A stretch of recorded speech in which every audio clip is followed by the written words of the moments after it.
Want a drink? Bitch. Hi, friendly killer. Get cold feet.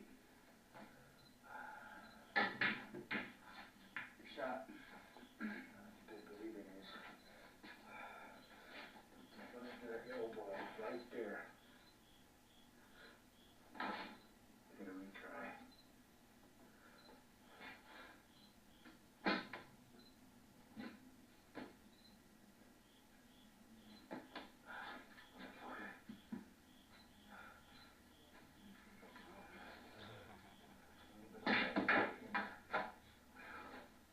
Well, it's been real fun. Real fun, really has. And that would be the end of my show. And I'll see you all next week.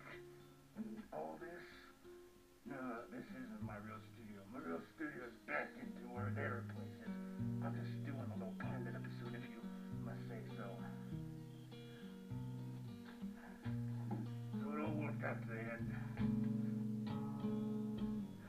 Well, that's it.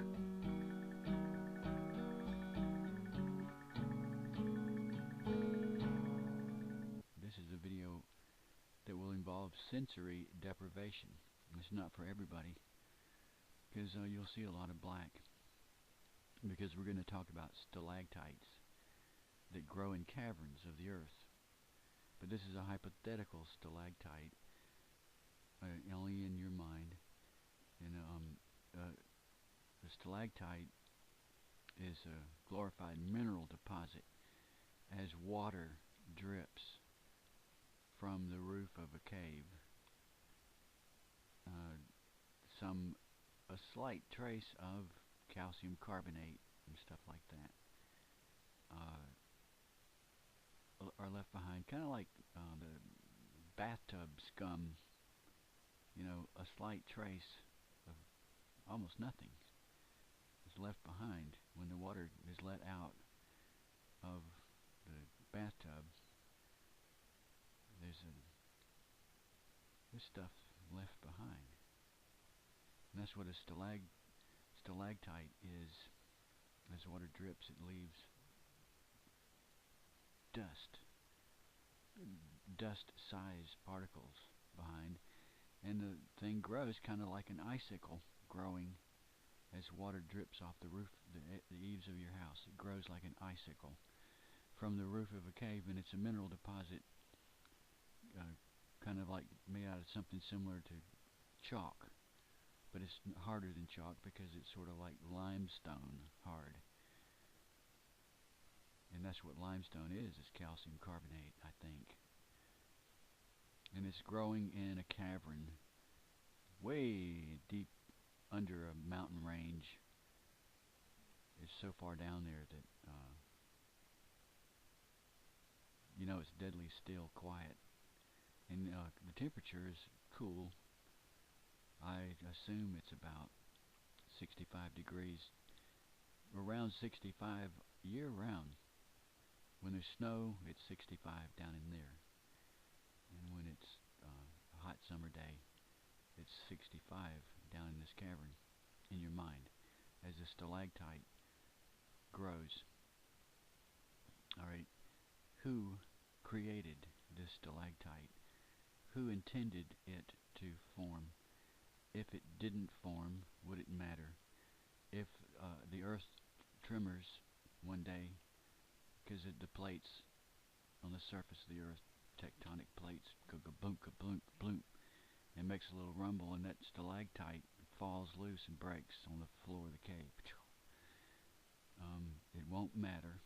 It won't matter, of course. And of course, in this case, it's even less significant because we're only imagining it.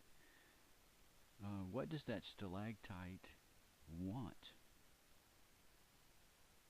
And what are the intentions of the creator of the stalactite?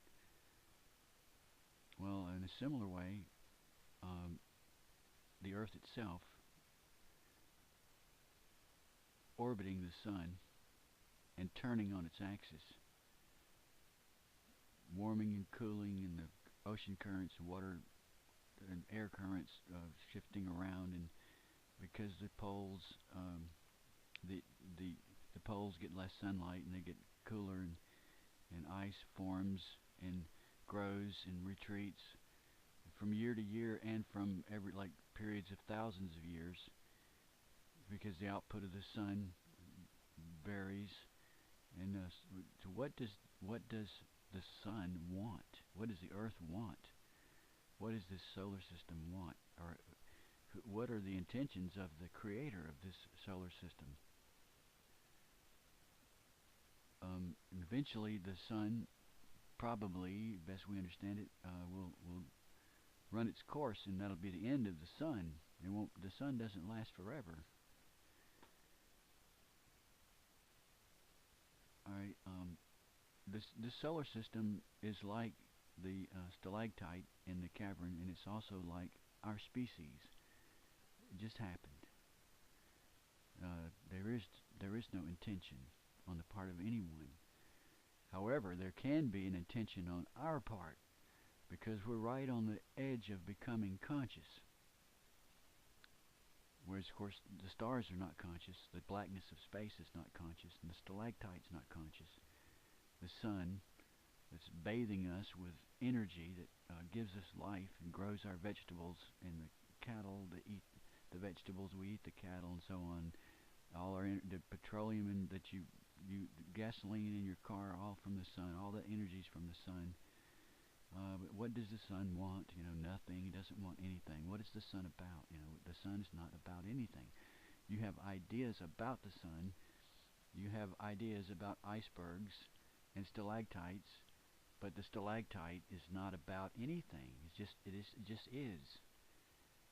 All right. If you compare our species with the stalactite, or it doesn't need to be there. If it broke off and fell, and it would be no problem because it didn't matter. But I would like to see our stalactite excuse me, I would like to see our stalactite grow and remain and persist. That's just me.